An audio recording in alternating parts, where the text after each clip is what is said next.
Phone কোথায়, আমি বাঁচবো কি করে?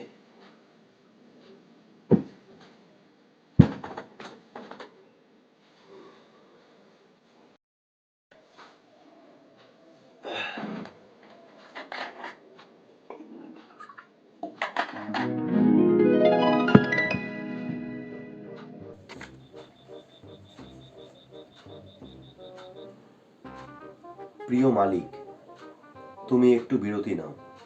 আমি খুব ক্লান্ত। আমি ছুটিতে যাচ্ছি। আজ অফলাইন থাকো। ইতি, তোমার মোবাইল।